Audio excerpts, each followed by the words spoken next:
Hi friends, ఈరోజు నేను చేయబోయే రెసిపీ సొరకాయ గ్రేవీ కర్రీ. దానికి కావాల్సిన పదార్థాలు: ఉల్లిపాయ, టమాటా, సొరకాయ, పచ్చిమిర్చి, బెల్లం, తిరామత్త గింజలు, ఎండుమిర్చి. ముందుగా ప్యాన్ పెట్టుకొని ప్యాన్ వేసి నూనె 3 స్పూన్స్ వేసుకోవాలి. తిరామత్త గింజలు వేసి బాగా వేయించాలి. కొద్దిగా పచ్చివాసన పోయేదాకా వేయించి ఎండుమిర్చి,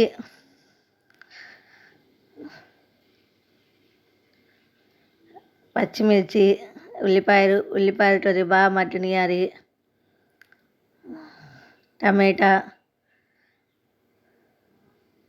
టమాటాలు కూడా కొద్దిగా మగ్గనివ్వాలి. ఉల్లిపాయ టమాటా రెండు కలిపి తర్వాత తగినంత ఉప్పు వేసుకోవాలి. సాల్ట్, 1/2 స్పూన్ పసుపు వేసి సొరకాయ ముక్కలు కూడా వేసేసుకోవాలి.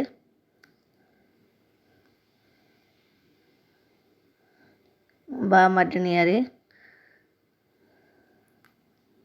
ఒక గ్లాస్ నీళ్ళు పోసి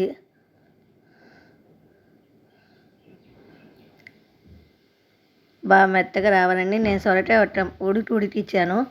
గ్లాస్ పాలు అండిందా చూపించలేదు. గ్లాస్ పాలు పోయాలి. పాలు పోస్తే టేస్ట్ చాలా బాగుంటుంది. బెల్లము మూత పెట్టేసి 10 నిమిషాలు అయిందని బాగా ఈ విధంగా వచ్చేసింది. 10 నిమిషాల తర్వాత right, share and subscribe my channel. Thank you.